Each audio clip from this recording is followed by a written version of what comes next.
Well, hey, everybody. Welcome back to this week's episode of Surviving Life's Pickles. I'm Scott Martin, your host, joined today by my lovely wife, Hillary, Hi, everybody. and Amanda Hurst. Hi.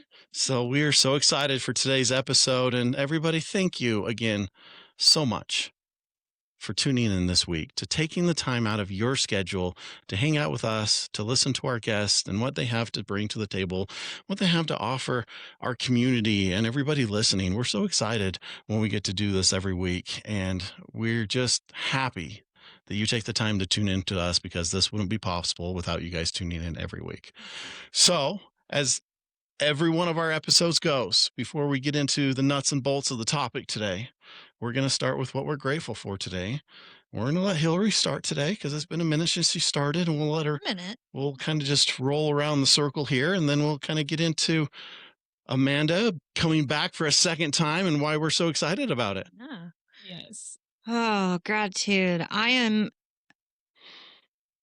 am grateful for my husband and all the things that he does for me that show me that he loves me. Scott, you're so kind and thoughtful. And the other day when you brought me flowers and chocolate to work, just at random, it just completely made my day. And there's so many things that you do that just make me smile throughout the day, whether they're little text messages of funny memes or anything like that. I'm just grateful for you today. Oh, thank you. You're welcome. I like that. Yeah. Well, for me this week, kind of a little bit different again than my normal, going off a topic with what I'm grateful for and relating to a song, as I've been doing lately. But today I am just grateful for my body. That's good. I got sick a week ago, and it is just amazing to me every time that happens, anytime I break something, anytime I get hurt, how the body heals itself. But even to another extent of how the body heals itself emotionally when you get those mental hurts, when you get those things that just impact you emotionally and mentally, and it heals it the same way.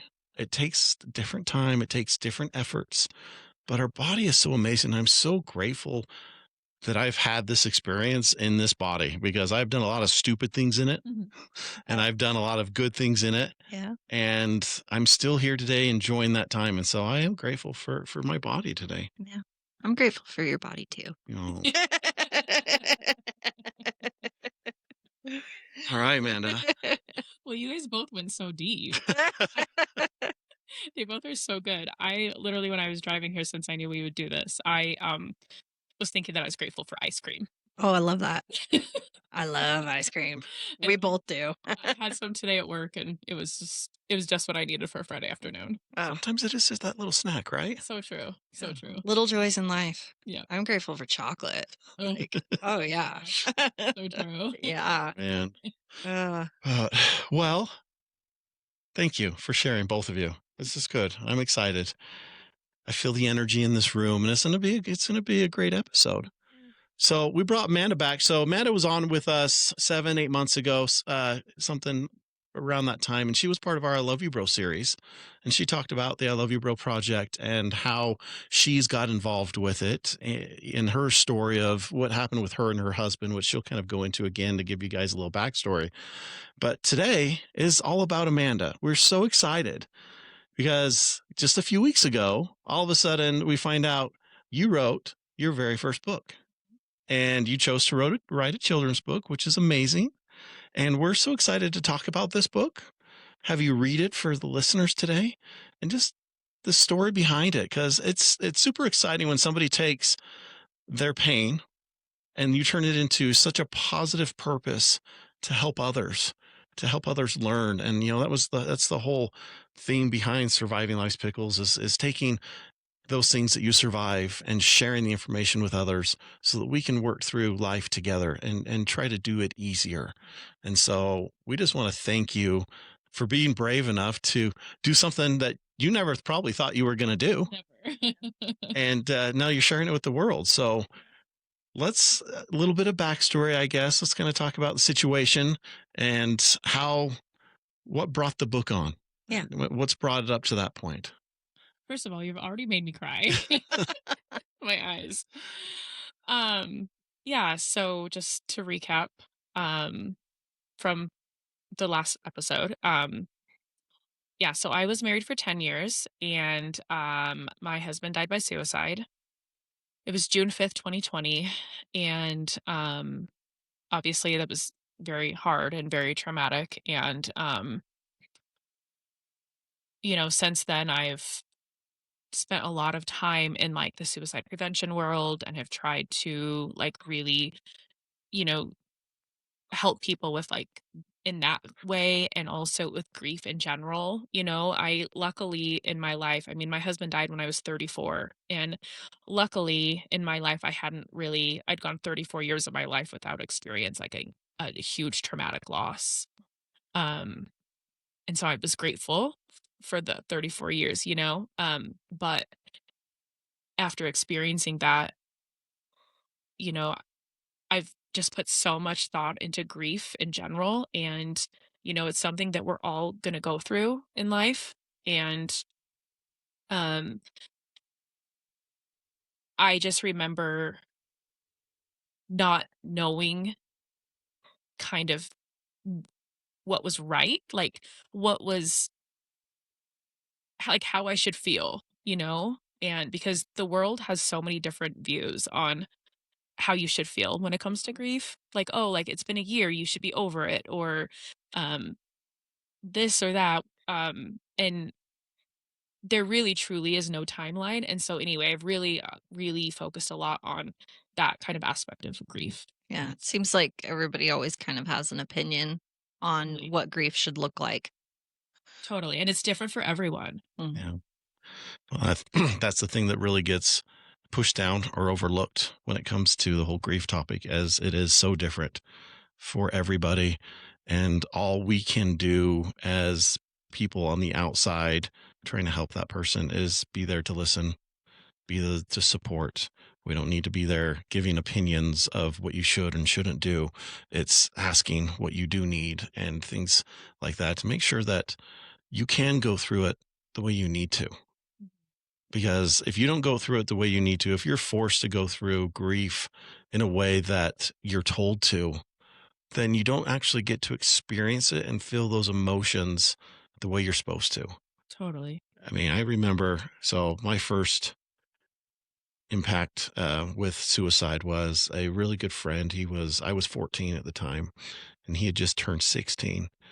And, he died by suicide.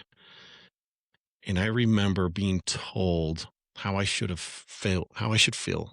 Yeah. And I was told how I should grieve. I need to do this. I need to do this, and everything will be better. And I remember that because I did those things because I was 14. I didn't know a lot. And even over the last couple of years, I was thinking about this the other day because he was an influence with me. He introduced me to Michael Jackson, and Mm. anybody who introduced somebody to Michael Jackson is a wonderful person. Yeah.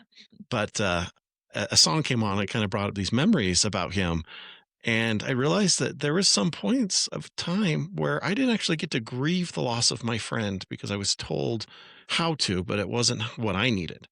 Yeah. And I think that's really important for people to understand when it comes to grief is everybody has a process and it's not the same. Correct. And so being able to find that process and being able to support the people through that process, I think is super, super important. Yeah. And I know for you, while we're kind of right here on this, when you went through your grief after losing your husband, you had, if I remember right, your support system was pretty Oh amazing. my gosh, amazing. Would you mind sharing some of that? Because it really kind of will highlight what real good support with somebody that's grieving looks like for people. Yeah, totally.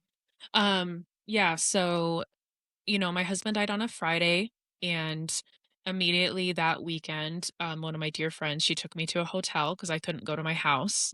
That's where he had died. And so we spent the weekend in the hotel. And so I didn't go to my house until like that Sunday night. But in that weekend when we were at the hotel, I mean, of course, making phone calls and word spread so fast and people were calling me and all the things people would come to the hotel and none of my family, well, I have an aunt that lives here, but no one really else in my family lives here. My dad, my brothers, they all live in different states. And, I called my dad, I told him what happened, and immediately he lived in Oregon at the time. He got in his car and was here for 2 weeks. Mm. My other brother in Montana, same thing. He got on a plane and he was here the next day. My other brother, Dylan, he was in the military at the time, and this will always warm my heart forever. But originally, they weren't going to let him come Mhm. because in the military, right, if they let them leave, then it has to be like an immediate family member. Yeah. And basically, my brother and my dad like kind of like fought them on it and was like, my brother said, I understand that my brother-in-law was not my immediate family, but my sister is, Yeah. and my sister needs me. Yeah. So I had my good friend from Texas came in. I mean, people were at my house constantly. People were bringing me boxes because I knew that I was going to move. I knew immediately I couldn't be in that house. Mm. So people would come and help me pack up. My support system was amazing. And I think one thing that's super important to remember that I now think a lot about when someone else is grieving is a lot of it is just being there for that person. And there were times I remember, I had a walk-in closet at the house, and Sully, actually, the main character in my book, Mhm.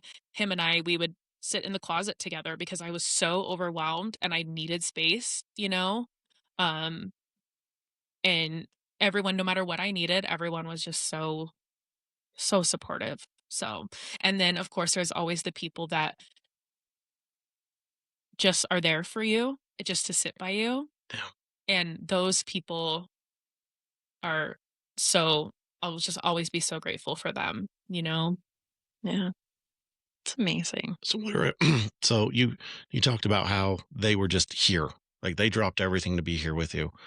When they were here, what type of things how did they support you once they got here? What type of things stand out to you that you will remember when they were here to help you go through this time in your life? Um, well, the first thing I just thought of was, when you initially find out someone has passed away and it's traumatic and all that, your brain, I can't remember what it's called. I've looked into it. I think it's called like honestly like grief brain or something. Mhm. You forget so many things and you can't make decisions. And Yeah. I can't remember if I said this on the last podcast, but I remember the first shower I took after my husband died. I literally stood in the shower and I could not figure out how to wash my hair. Mm.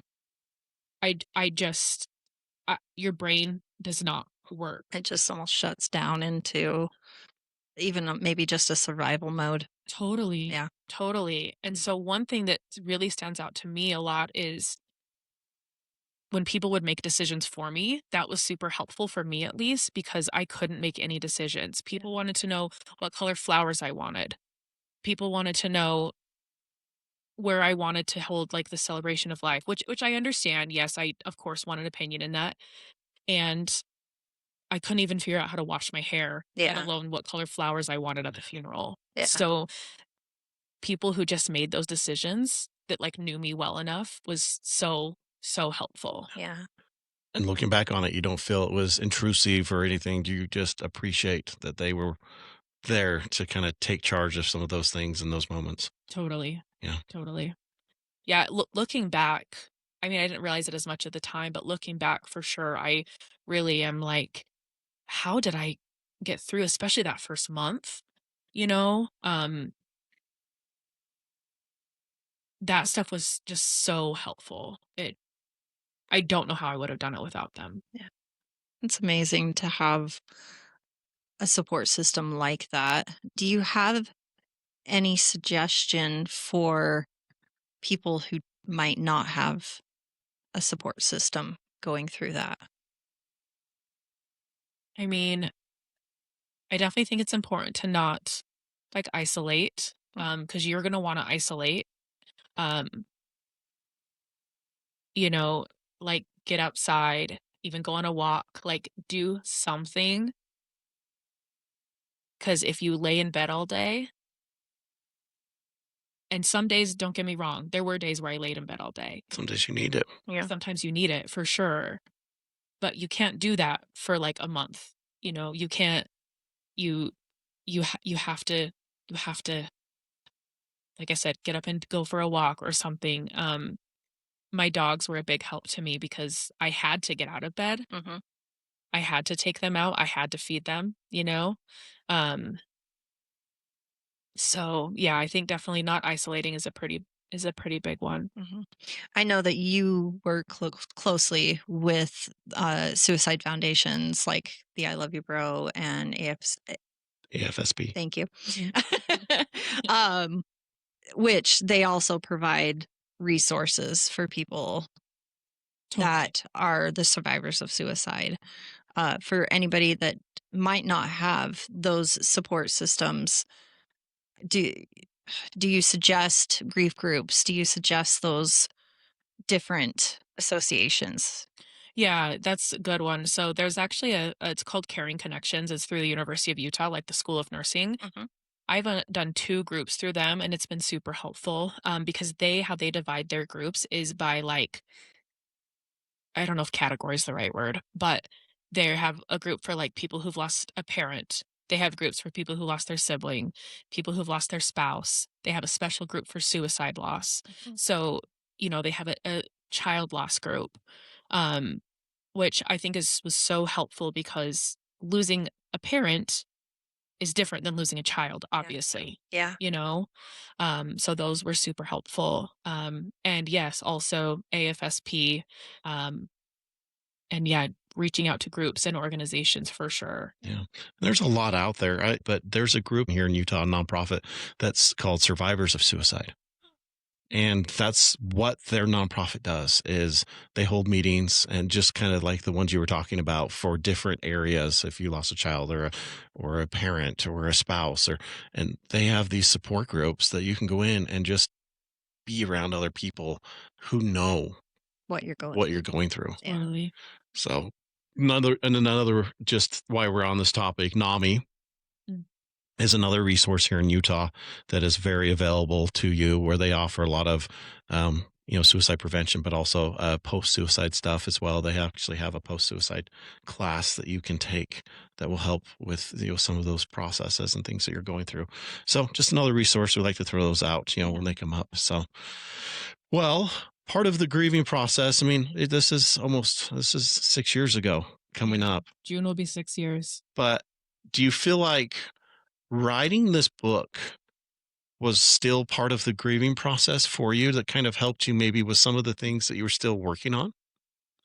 Yeah, I think so for sure. I think it definitely helped me process through a lot. And also, one thing that's really helped me in the last, almost 6 years is, and it sounds so cheesy, but like helping others, right? Like you said, like turning your pain into purpose. So already, I mean, my book's only been out a month. Yesterday it was a month. And you guys, I have heard the sweetest stories, Mm. and and it just like makes me cry, and just thinking about how much this book has already helped people and hopefully will help people. I mean, grief is hard to understand as an adult. Grief is so hard, and let alone a child. So I think that the book helps it be a little bit simpler, like in simple ways. And so anyway, yes, it's helped me for sure, and I like that I'm helping people. Through that? Yeah. Yeah.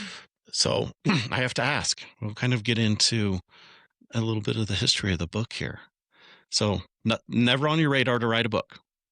I mean, people in the past had kind of told me like, "Oh, you should write a children's book," and I've always like worked with children and kind of been like a children person. Mhm. But no, I truly never thought I would do it. Yeah. So I have to ask because you don't have any kids of your own. I know you have a lot of adopted kids Yes. that you hang out with, and they call you auntie and all these things.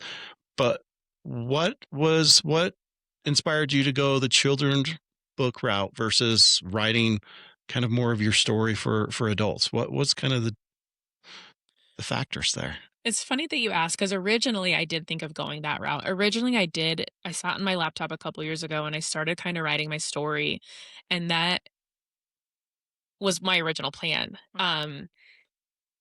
But writing a novel takes a long time. This is true. And I don't know, I just maybe kind of got impatient with the process. So then it just hit me and I was like, maybe I should just do a children's book. Mm. Yeah. So, Well, that's awesome. yeah, So not one particular thing, just kind of just ended up heading that direction with all your thoughts and process that you wanted to get out. Yeah. totally. Yeah. Yeah. And originally I didn't know which direction I was going to go with it. I knew that I either wanted to do it on suicide or like depression, or grief. Um, and I knew I wanted to incorporate my dogs because I love dogs so much. Mhm. And again, they've been a huge factor in my healing process. But yeah, I thought for a long time about kind of which direction I was going to go with it. And one day it just hit me, and I was like, I'm going to do it through Sully's point of view because he's been with me through it all. Yeah. And after I realized the direction I wanted to go, it honestly just came so fast. Yeah. Yeah. It's awesome. There's something about children's books that just have a special purpose. Hmm. Um, I so when I very first got into recovery, I was gifted by a very, very special person who is very much like a second mother to me and always kind of has been. Her name's Juanita. Hi, Juanita, if you're listening, I love you to death. Um, but she gifted me with a children's book, and she told me she says, I know you're an adult, but I'm going to give you this children's book because there is a lot of meaning that comes out of the words and the pictures that are on this book. For one, it simplifies it, but also they are very powerful words, even though they're simple words. Hmm. And she told me, she's like, I collect children's books and I wanted to gift this one to you for you to start your own collection. And so I'm super excited to add your book to Thank my you. collection. It's still fairly small, but I have about 20 children's books Mhm. that I keep special just for me, and I've shared them with my boys as they've been growing up and whatnot, but they weren't allowed to keep them in their bedrooms. They had to to leave it in my room, so that they stayed special. Yeah, Um, but there is something very, very powerful about children's books. for sure. And I'm really glad you said that because also when we were talking about my support system, the lady that did my hair at the time, she reached out to me and was like, "Hey, like I don't have money, like I can't really do a lot for you, but I can do your hair for free." Mhm. So I this was just a few weeks after he died. I went and got my hair done and of course it's so emotional and she gifted me also with a children's book. Oh, It was called Tear Soup yeah, and it's a really good children's book about grief yeah, and that book probably helped me more than any novel I read, yeah, you know? yeah, So, yeah. Something so simple but beautiful as well. totally. So going into it, would you mind reading the book for us, for our listeners? Yes. Then Yeah. we can kind of talk about it after you read it, so everybody kind of really has a more broad picture about what's going on. Okay. Yeah. Awesome.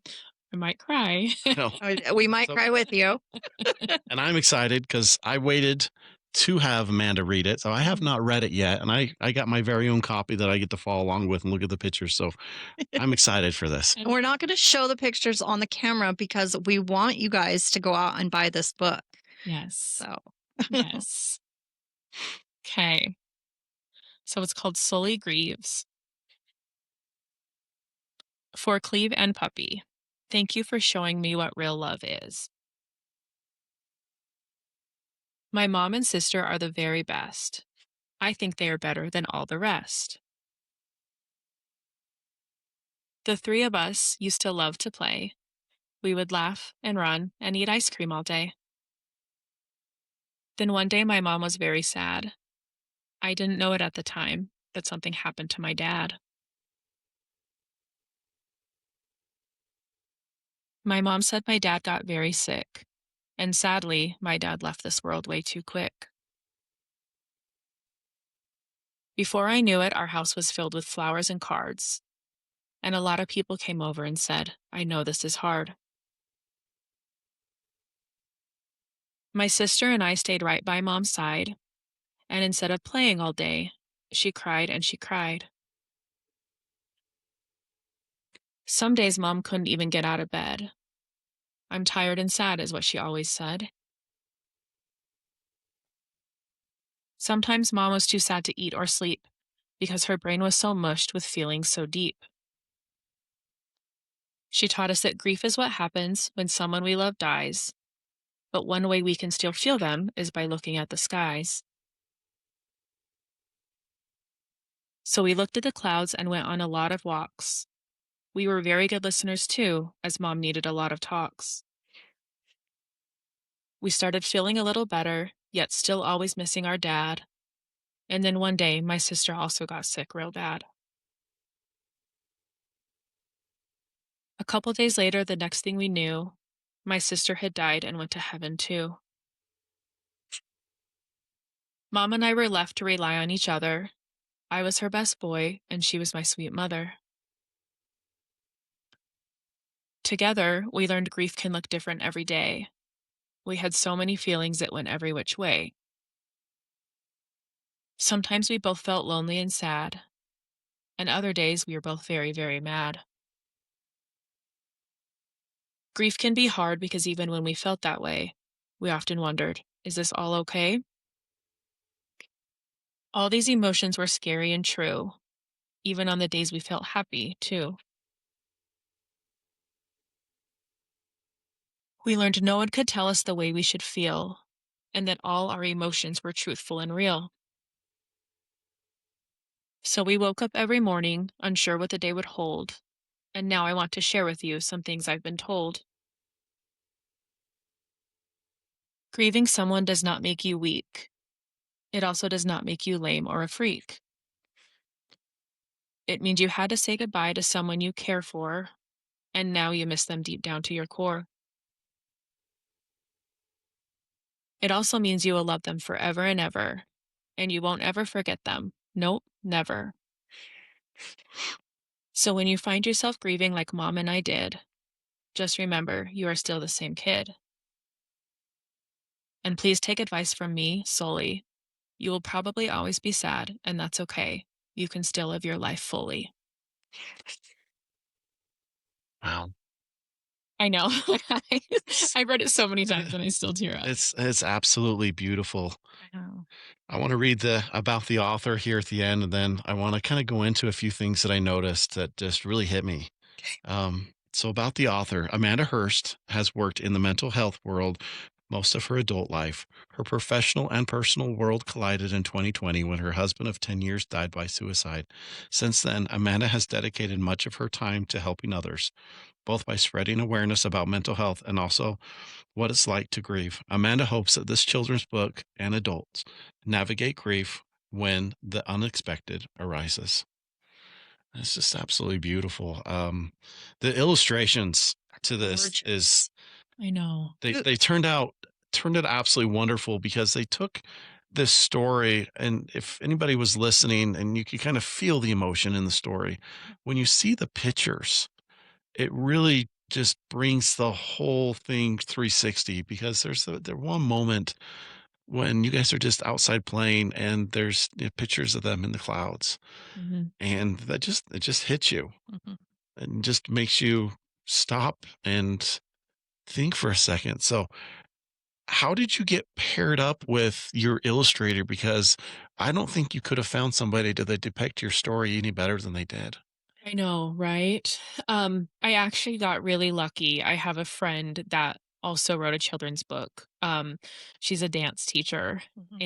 and she actually used this illustrator. Huh. So originally, I had reached out to her, and I was looking for my own illustrator, but it was just kind of so overwhelming. And so she just ended up giving me this lady's contact information, and it was amazing. Huh. So and you're right, like, she captured it so well. I mean, even, like, the one page, um, I can't remember what page it is, but both dogs are sitting at there's a table, and I'm sad and crying in the book, and then both dogs are sitting there, Mhm. She has never met any of the dogs. She doesn't know anything about them, but she captured their faces and their personalities so well Huh. because Puppy in the book looks so sad, and Puppy was Cleve's dog. Uh, Okay. And Sully is like, "Oh, I'm a dummy. I have nothing in my brain. I don't know what I'm doing here. I just want to be by my mom." yeah. You know? Like, it's just so funny how she captured both of their personalities perfectly. Mhm. So, what kind of dog was Puppy?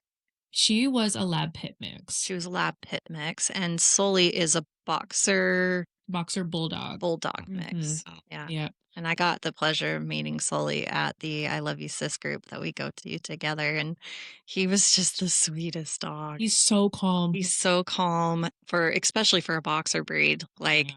he was such a good boy and just so sweet and kind and just wanted to sniff and let everybody love on him. And yeah, he was such a good boy. He really is very special. Yeah. Well, I the one of the most amazing things to me is how you did write this book from his point of view. Yeah. Mhm.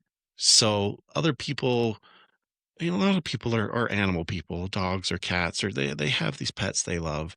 And I really think it brings it full circle that they can relate that guess what? They miss us Yeah. just as much when we're not gone. I mean, even as stupid as it is when I go out of town for a couple days, because I've been gone out of town all week and I go home late last night, and I have never been mauled in my life as bad as I was mauled last night. They were so excited. I'd only be gone 3 days, but I can only imagine what they feel when that person doesn't come home. Yeah. And I think you really captured that the way you told the story of they feel emotions very similar to us, and they don't maybe process it in their brain because they'll never know Mhm. really why he hasn't come home, Totally. but they know he hasn't, and they know something happened. And so they respond with their emotional sense, and that's how they kind of connect back to you. So it's just awesome how you decided to write it from his point of view. And I didn't know that you had lost Puppy, you know, just shortly after that. That part I didn't know. So Yeah, it was rough, and like I said, she got sick really fast. Mhm. I can spare you the whole story, but she got sick on a Wednesday, or I took her in on a Wednesday, and they thought she would have a couple months left, and she ended up dying like that Saturday. Yeah. So it went oh, it went very fast. And whether this is true or not, because she was Cleve's dog, I just like to think that like he wanted her, you know? You wanted Eh, her with them? yeah. Yeah. where she wanted him. Or she Yeah. wanted him. Yeah. Exactly. Yeah. And there was, dogs, like you said, they feel emotions and they're so intuitive. And Mhm. Puppy wasn't a big she didn't like to sleep on the bed with us. Mhm. Um, but after Cleve passed away and I sold the house and I moved, and so this was probably 2 or 3 months after he died. And I was like unpacking, and your clothes smell like the people. Yeah. And I took out one of Cleve's hoodies, and I was missing him, so I put the hoodie on my bed. Mhm. Puppy jumped up on the bed and slept right on his hoodie. Yeah. Yeah. Yeah. It was so sweet. Mm-mm. Yeah. I don't know. It's really coming around for me today just because we're coming up on my 2 year anniversary of surviving mine. And I mean, our puppy was going to be the last one that would have seen me. And so now seeing him every day kind of reaffirms that, man, I would have left him. I Mhm. would have left him alone and he never would have known. He would have been there knowing that dad's not waking up. Yeah. And now, even though he's crazy and even though that he's a lot sometimes, I have to slow down and think about those things because then I can actually enjoy the moments. You know what? It's okay. They're just crazy dogs. Yeah. If they want to stand on top of me and lick me or stand on top of me and yell at me because they want their toy, it's okay. Mhm. Yeah. And I think that is really part of another piece that you captured of how the dogs deal with it. Yeah, in this book is they just wanted to be by you. They just wanted to be there with you. They wanted to do things with you because they understood you needed it, but they needed it too. totally. I really like it too because like through a child's point of view, the child can almost relate to the dog. Yeah, If the child was going through something like this where they had lost a parent, or a sibling or something like that, they can it reads as, my mom and my dad, and totally. and so they can almost relate with the dog as well. Yeah, So, and it was just so beautifully done.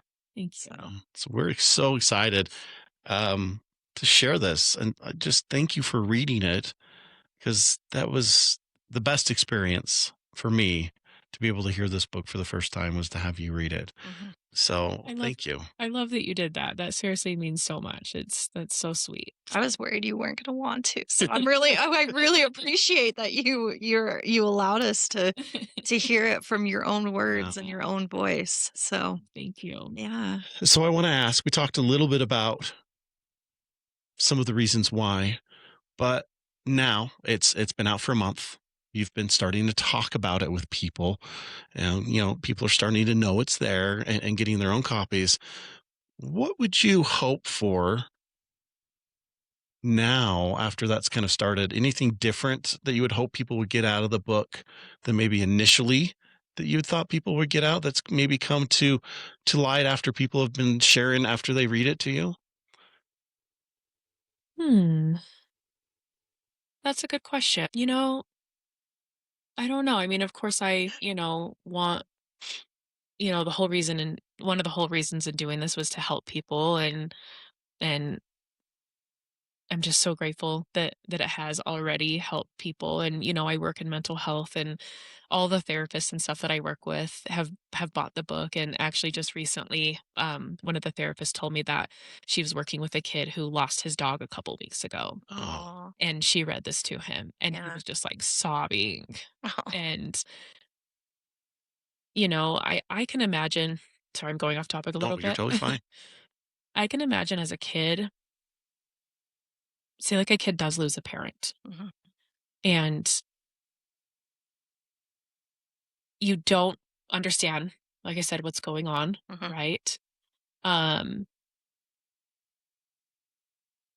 and well, sorry, I have a couple thoughts. I have a Yeah, lot of thoughts in my head, but one thing that you were saying about how like the child could relate to the dog yeah, is, just like the dogs, like in the book, I said, all of a sudden our house was filled with flowers and cards. mhm, The dogs didn't know why, yeah, right? A child sure might understand more that their parent has died, but all of a sudden their life is going to change like mm, dramatically, yeah. They you can't know? fully grasp or acknowledge exactly what's gonna happen, how their life's gonna be going forward, and what comes from that. And they might not even, if they're super, super young, they might not fully understand that mom or dad aren't coming home. Totally.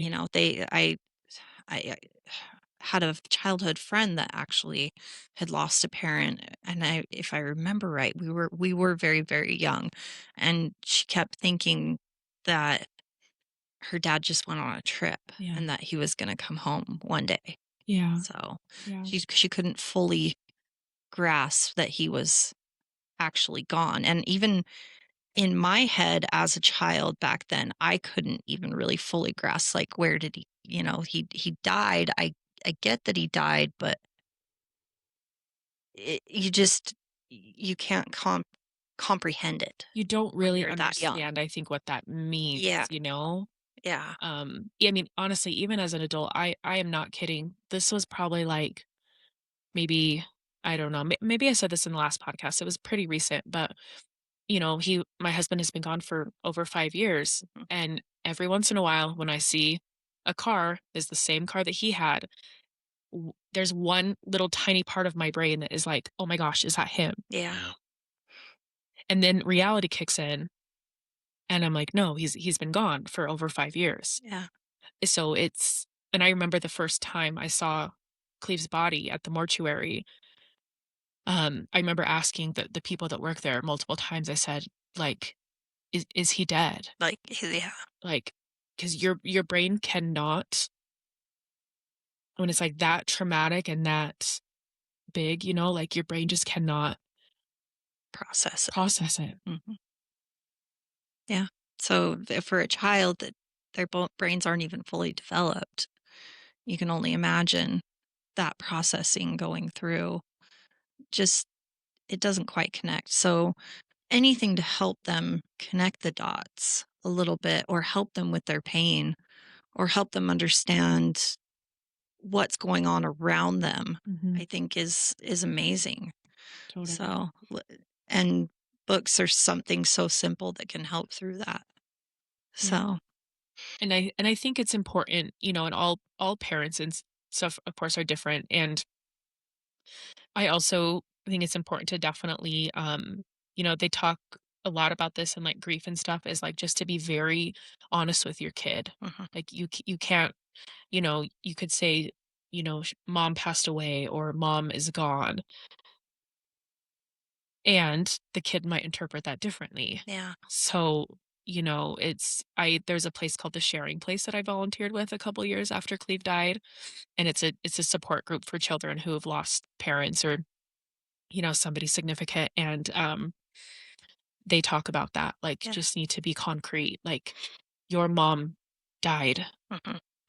And that's, a lot of people are scared to talk about that, and it's hard, and it's important. Mhm. Yeah. Well, it's one of those hard conversations that is post event that people don't understand is very important to just have that honest conversation. And we talk about the honest conversations with suicide prevention and the prevention of asking the direct questions. Right. You don't want to. No. I mean, they're hard questions, but you have to be direct and ask them because it's the only way that you're going to get the honesty back from the people that are possibly struggling. Mhm. And again, it's the only way you're going to get honest feelings from a child dealing with the loss of some, a parent or sibling or somebody, is because if you're not giving the honest questions to them, they don't have the opportunity to be honest back to you. Mhm. So it's really giving them opportunity to let them know it's okay to be mad. It's okay to be sad. It's okay to be feeling these things because this is a bad situation. This is something nobody wanted. Yeah. But I think when we dance around those hard questions, It it does causes too much it confusion. causes confusion, and it just doesn't give the other person the opportunity to be honest with their own emotions. And I Mhm. think that's really important that people understand is it may feel hard for you to ask those questions or to bring these things up. But at the end Mhm. of the day, it's hard for the other person as well. So you need to be the one to initiate the honesty with those questions so that you let them open up and be honest with their emotions as well. Totally. Yeah. And one thing that I really did want to put in the book, that I did, that I think is so important to remember is, there's a page about feeling happy Mhm. too. Yeah. And that, I think, is important because I know, for me at least, and I know a lot of people, on your first good day after your significant loss, you feel guilty. Yeah. And,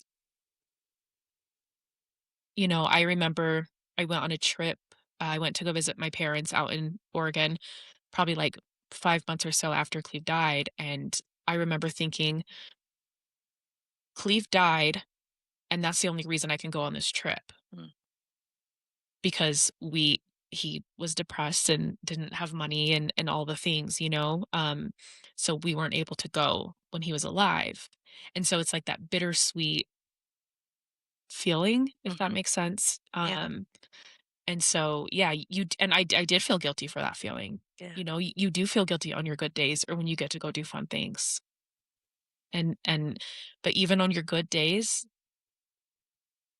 that's how you're feeling. Like it Yeah. ha This Yeah. and I would say it's okay to feel guilty, but don't let yourself feel shame over totally. it. Yeah. There is a difference and Mhm. and realizing the difference and it's that emotion. You need to process that emotion. So if you feel it, sit with it. Mhm. and work through it. Just kind of, I mean, you kind of talk about it in the book with that happy comment is be happy. Yeah. And it's okay to be happy. It's okay to feel sad. It's okay to feel mad. It's okay for these emotions to come up because that's grief. That's processing it. Mhm. And again, that's that honesty that you have to have with yourself is being able to be honest with yourself to allow yourself to feel those things. Yeah. So, Yeah. so one thing that I that you've mentioned and I kind of got as you were reading the book was how the dogs were there for you, like the picture with them around the table. Yeah.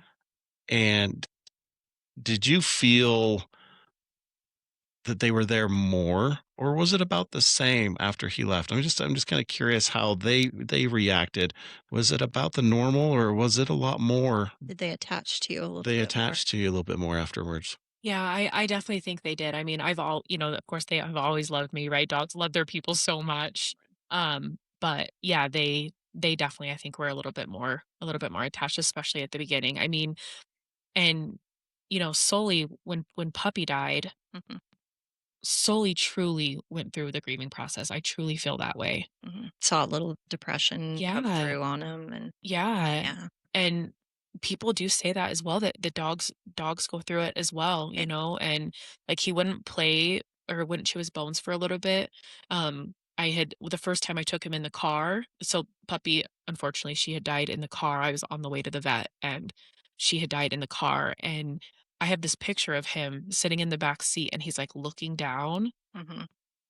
And it's just so I don't know. I feel like they can feel it. Yeah, yeah. Again, animals are definitely so intuitive Mhm. to the point that maybe even sometimes a little more than even we are. Totally. So, Yeah. yeah. Well, what's next for Amanda? Because obviously this book is a huge hit already. And it's only been out a month and a lot of people are excited and people are sharing it. Is there a second book or third book? Have you even thought that far ahead? I'm curious. I have actually. A lot of people have told me I should do like a Sully series. Yeah. So I've thought about that, just doing like different topics on mental health. I Um, love that like idea. Sully is depressed, Sully is anxious, Sully has autism. Like, Yeah. just so many different ways than feelings that Sully can feel to help kids understand things. Sully is hangry. Yeah. That is one that is very undiscussed. That could be a very good book. Sully is hangry. You guys I've seen our dog Rufus hangry for he sure. gets very hangry. So and kids definitely get hangry. So Yeah. that could be a fun one. Totally. Overwhelmed. There's so many emotions that you can Yeah. dive into with that. Yeah, Totally. I that's also exciting. thought it would be, obviously bullying is a big thing. I thought like Sully has a bully. That's so cute. Wouldn't that be cute? Yeah.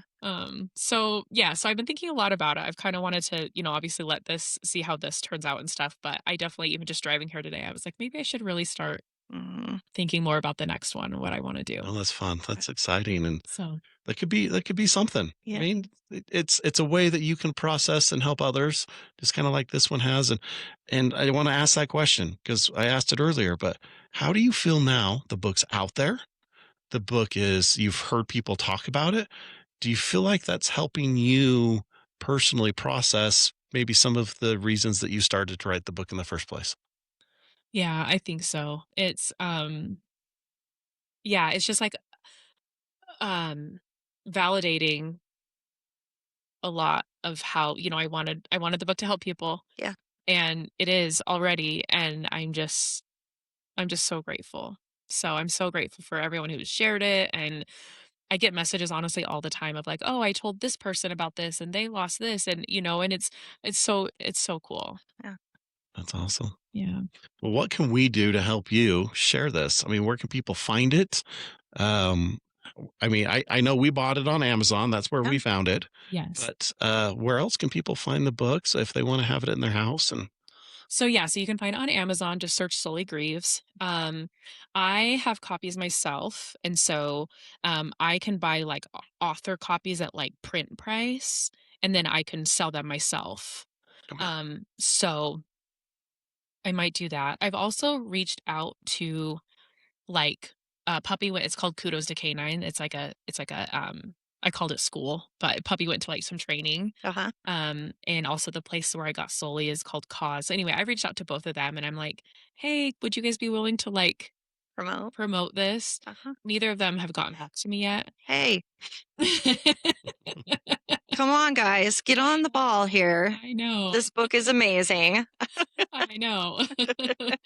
But yeah, so just, like, promoting it, is super helpful, and yeah, telling people about it. And Where can they find you if they want to buy it directly from you? Do you ooh, have uh, Through your Instagram, through Instagram, Facebook. Facebook? it's through my Instagram. Yeah. Yeah. Yeah. Okay. What's your Instagram handle? AHH Manda 228. There you go. Okay. And we'll make sure to put all that information in the bottom of the podcast description as well Yeah. Okay. for people. But I'm really excited and I'm so happy that we got the opportunity to have you here and to Thank you. talk about it because when I seen that you had written the book, I was just so excited. Thank you. It's just awesome when somebody is able to do something that they might not have wanted to in the first place, but they jump out of their comfort zone and do something. And now you're helping, hundreds and hopefully thousands of people by them reading and sharing these books. Yeah. Yeah.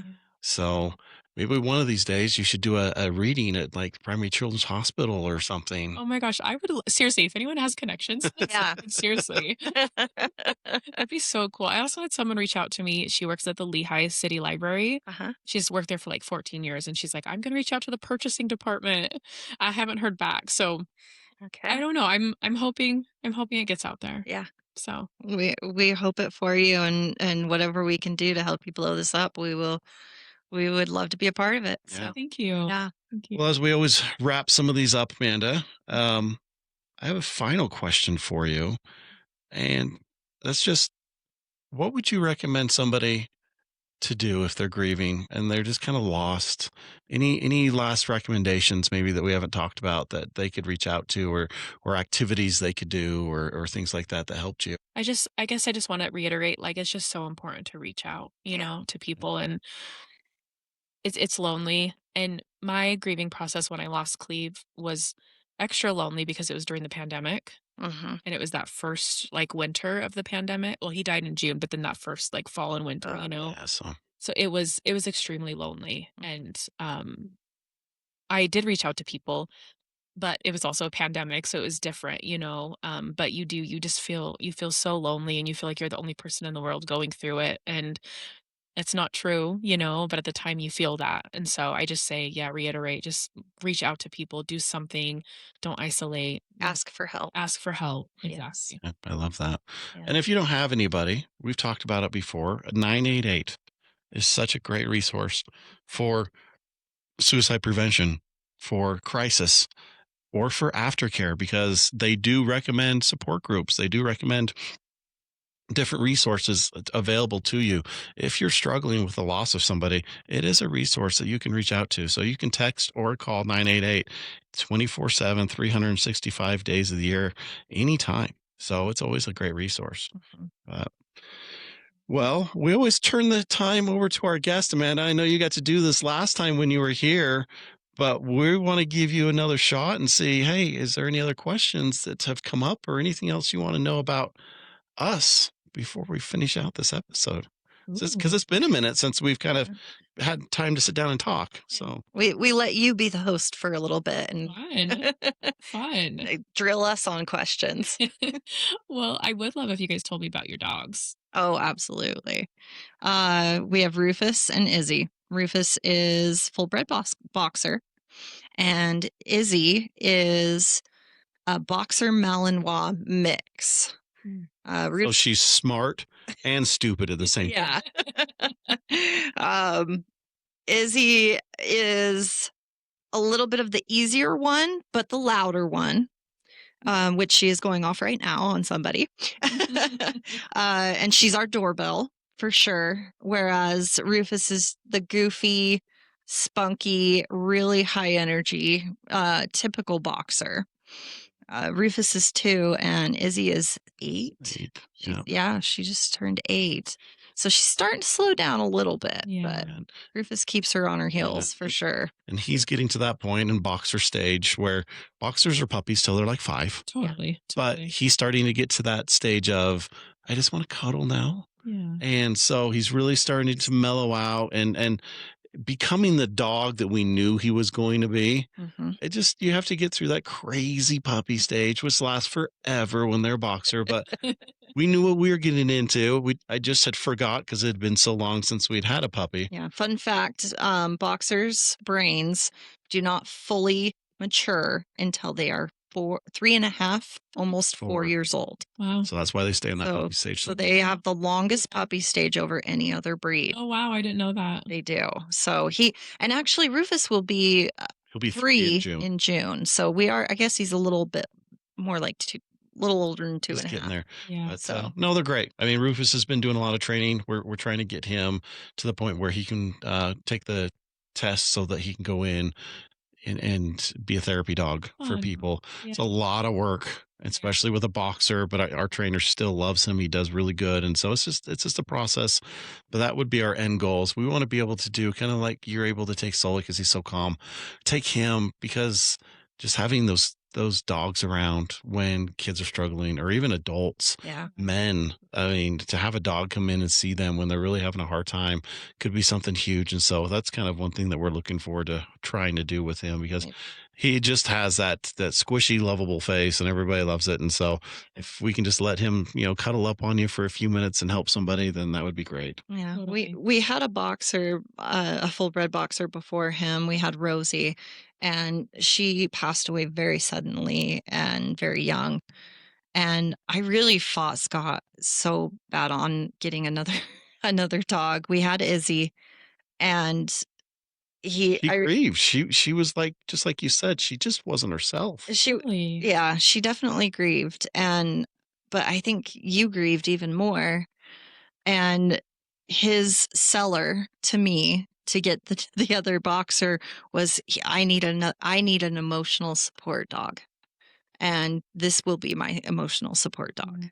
And so he convinced me to get Rufus because he needed an emotional support dog. Izzy's the family dog. She never She loves really everybody. she loves everybody, and she didn't really like just take to one person.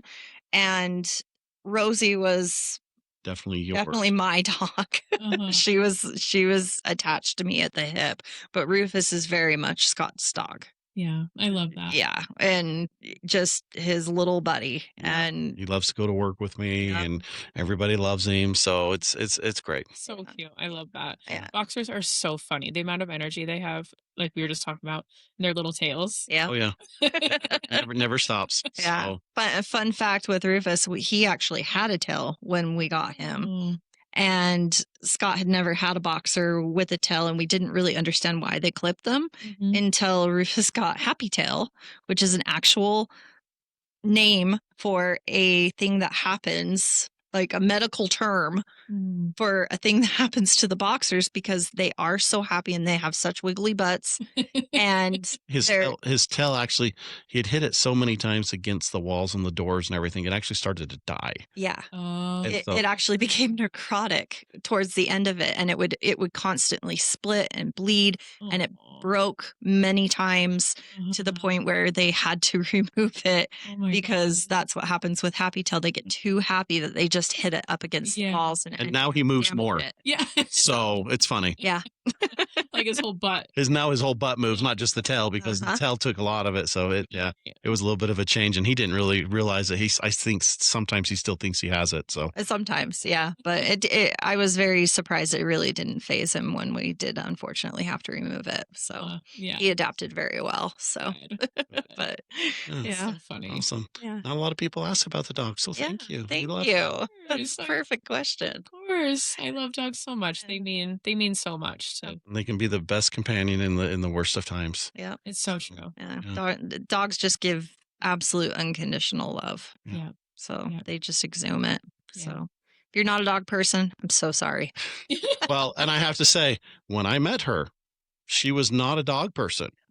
So I she never had a dog. She had had cats growing up, Mhm. and she was very just like at first, and now no, she is the one that they're all laying on top of on the couch. So It always happens that way. Yeah. yep, I still love cats and I still love dogs. I love all animals.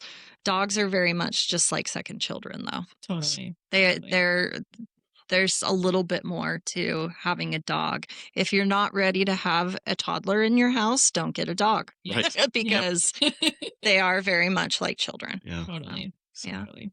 Mhm. awesome. Well, anything else, Amanda, before we finish on here? I think that's good, guys. I'm just Okay. so grateful that you guys asked me to come on We're so and talk grateful about to have this. We're you. so excited. So again, everybody, Amanda Hurst, and you can find her book Sully Grieves on Amazon, or we'll have her Instagram stuff on the bottom of the podcast description so you can reach out to her directly. And if you have ideas for her second one or her third or fourth, reach out to her. I know she'll love to hear them as we were talking about them. So, Yeah. but as we're signing off again, everybody, we all go through hard things in life. We all have our dill pickles that we have to survive. And if you don't have anybody else to reach out to, we mentioned it earlier, and I'm going to mention it again, is 988. It's an easy resource right at your fingertips. You can text them, you can call them, you can have a friend or family call them with you. They're there for you to help you with whatever's going on in life. So use them as a resource. You know, reach out to us. All our information's on our website. If you guys are struggling, we're here for you. That's why we're doing this. So if you are struggling, like Amanda said, or if you're having a hard time, if you're grieving, reach out. Reach out, reach out. You don't have to go through life alone.